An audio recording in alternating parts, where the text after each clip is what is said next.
사무엘상 16장에는 하나님께서 사무엘에게 사울왕을 패하였으니 이스라엘을 위해 이새의 집안 자녀들 중에서 한 왕을 보았다고 하시면서 뿔에 기름을 채워 가지고 베들레헴으로 가라고 말씀하셨습니다. 그리고 사무엘에게 기름을 붓는 자는 용모와 키를 보지 말라고 말씀하시면서 사람은 외모를 보거니와 나 여호와는 중심을 보신다고 말씀하셨습니다.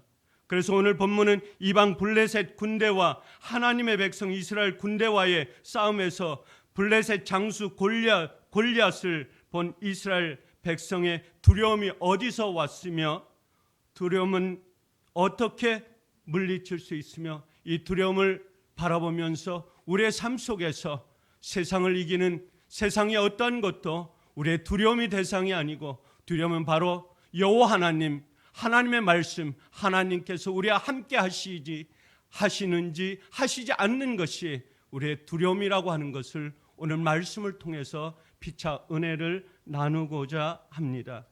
오늘 본문 내용은 사울왕이 통치하고 있던 시대에 블레셋 군대가 이스라엘을 공격하는 내용을 말씀하고 있습니다. 블레셋 군대는 힘이 강한 군대였습니다. 자신만만한 블레셋 군대는 진영을 빨리 끝내고 싶었고 이 진영 속에서 일어나는 이 전쟁을 블레셋 군대는 이기고 싶어 했으며 또한 빨리 끝내고 싶어 했습니다. 약한 상대 진영을 보고는 장수를 내세워 승패를 가리자고 먼저 제안을 했던 것입니다. 블레셋 군대가 내보내는 장수는 바로 우리가 잘 아는 골리앗입니다. 골리앗은 3m가 되는 큰 키입니다. 4절 말씀에 보면 블레셋 사람들의 진영에서 싸움을 도두는 자가 왔는데 그의 이름은 골리앗이요 싸움을 도두는 자는 군대를 대표하여 상대방의 장수와 싸우는 사람이다라고 말씀하고 있습니다. 그 부대에서 최상의 최고의 실력을 가진 장수를 내보낸 것입니다. 골리앗은 가드 사람입니다. 가드 사람은 지중해 바닷가 주변에 살았으며 공격적이고 전쟁을 도발하는 사람들이었습니다.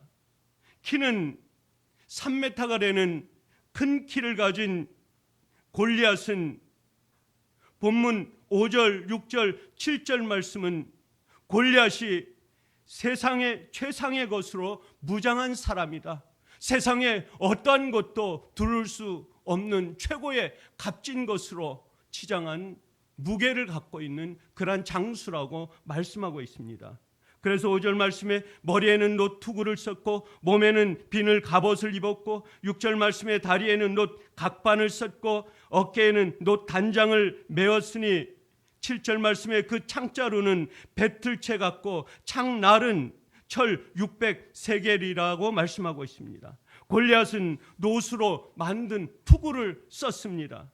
몸에는 청동으로 된 비늘 갑옷을 입었다고 말씀하고 있습니다. 그 무게는 5,000세겔이나 나간다고 했고 그 5,000세겔은 57kg에서 60kg가 되는 저와 몸무게가 거의 비슷한 저보다 약간 적은 그 몸무게의 그 철갑옷 어깨에 두른 그 비늘, 철장, 창검 이 모든 것들로 둘른 완벽한 무장을 하는 골리앗을 말씀하고 있는 것입니다.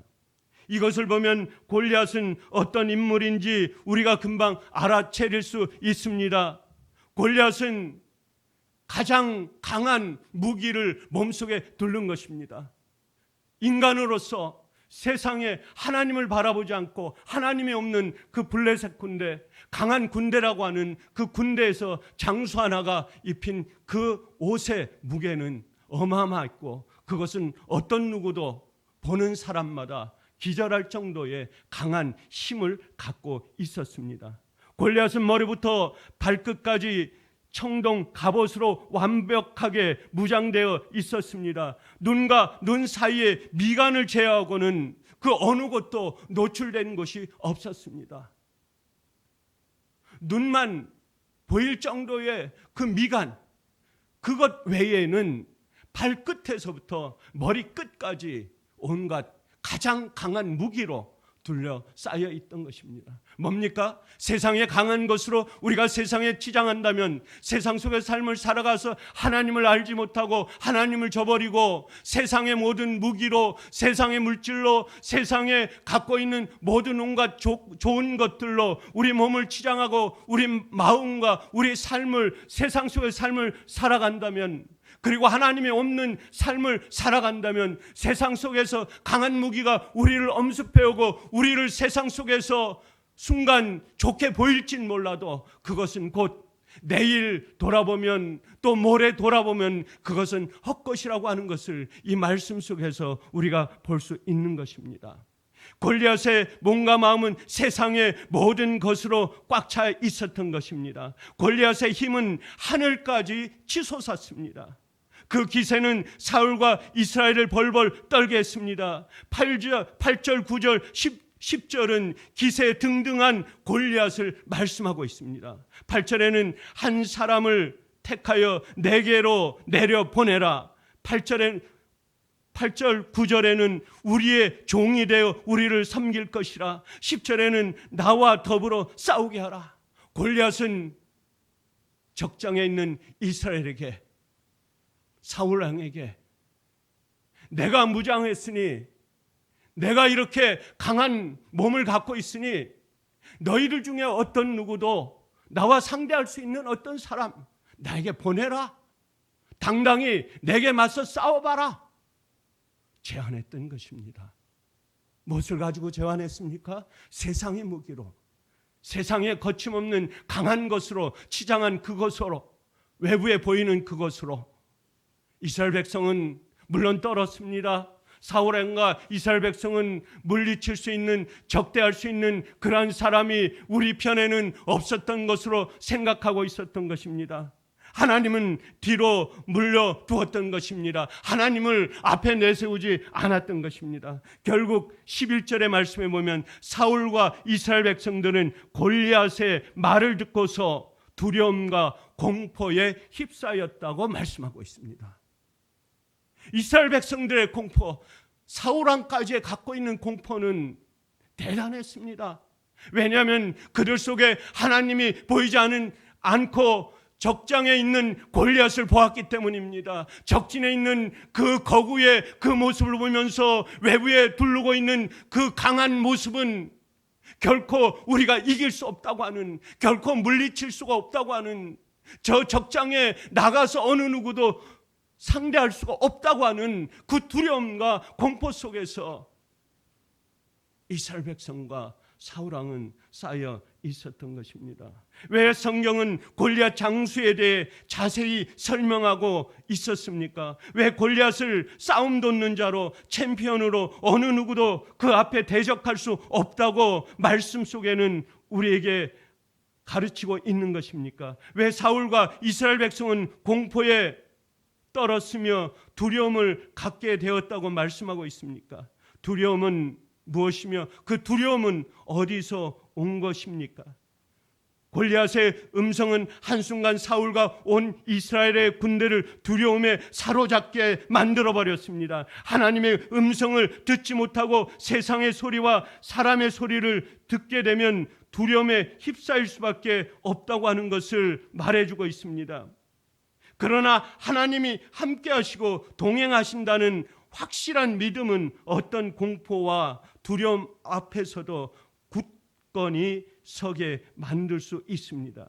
그래서 17장 45절 말씀에 보면 다윗이 블레셋 사람에게 이르되 너는 칼과 창과 단창으로 내게 나아오거니와 나는 만군의 여호와 이름으로, 만군의 하나님의 이름으로 내게 나아가노라 라고 하는 놀라운 강한 메시지가 이때 임한 것입니다. 49절 말씀에 손을 주머니에 넣어 돌을 가지고 물매로 던져 블레셋 사람의 이마를 치매 그의 이마에 돌이 박히니 땅에 엎드러졌다라고 말씀하고 있습니다. 그 강한 블레셋 군대에, 그리고 그 중에서 최고의 장수라고 하는 골리앗이 아무리 강한 무기로 강한 것으로 치장했다고 하지만은 그러나 하나님께서 이새의 아들 가장 막내가 되는 다윗을 불러오라고 하시면서 하나님께서는 그 다윗을 통해서 블레셋 장수 그 골리앗을 물리치게 만든 것입니다. 무엇으로 물리쳤습니까? 다윗이 갖고 있는 능력으로, 다윗이 갖고 있는 최고의 힘으로, 그의 지혜로 물리쳤습니까? 아닙니다. 하나님의 말씀으로, 다윗의 성실함으로, 다윗의 순종함으로, 다윗이 하나님과 동행함으로, 하나님과 함께함으로, 다윗이 하나님과 함께 삶을 같이 함으로 목동이었지만, 그러나 하나님께서는 이미 사무엘 선지자에게 말씀하고 있었던 것입니다.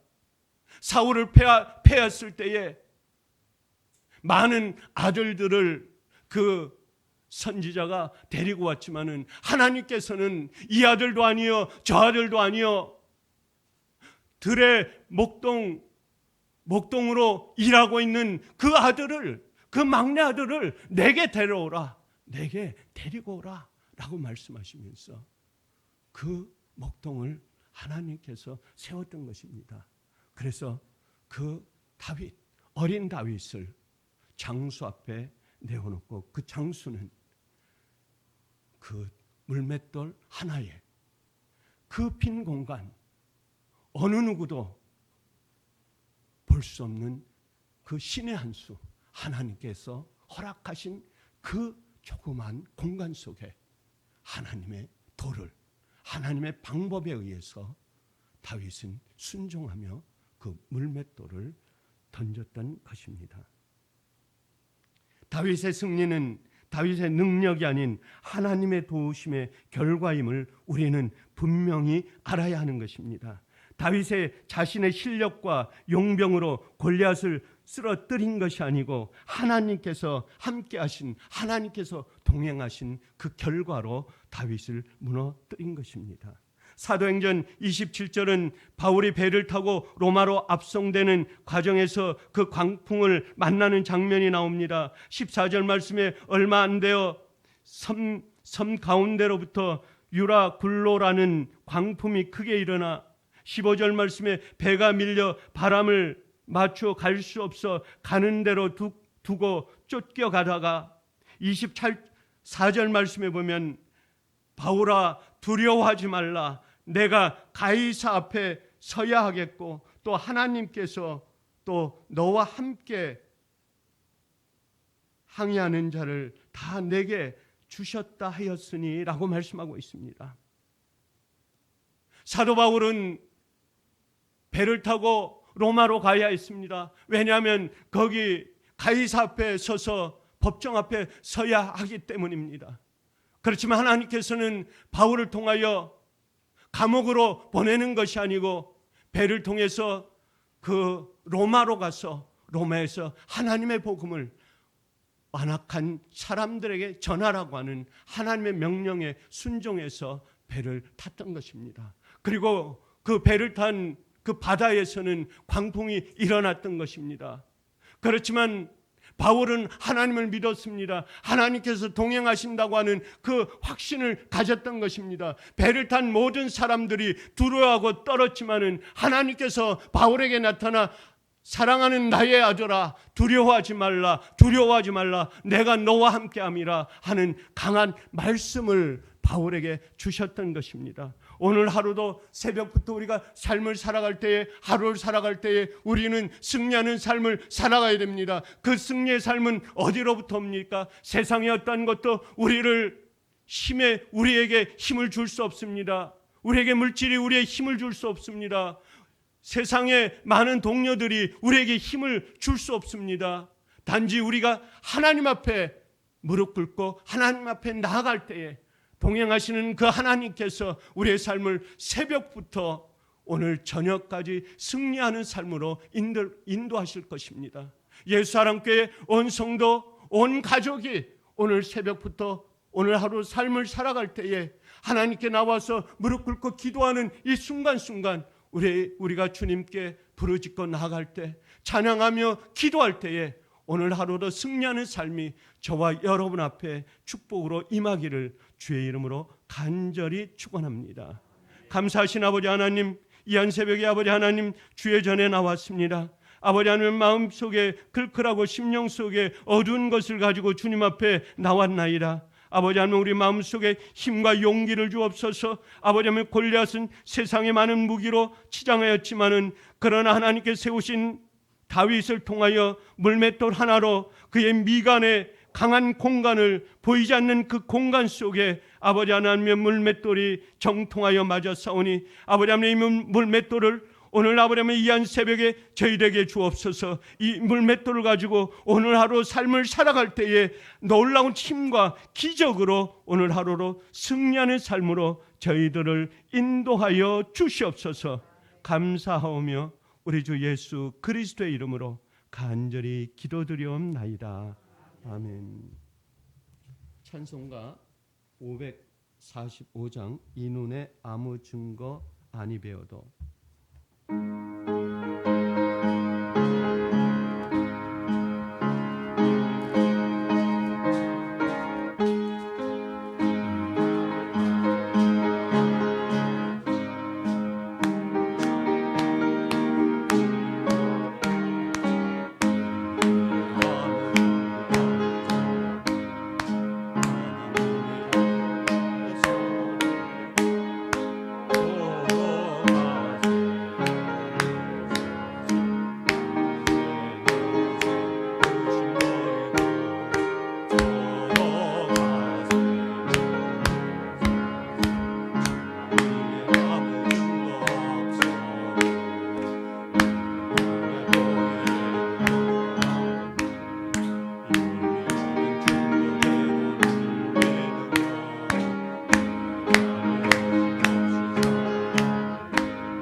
주여 삼창하시겠습니다. 주여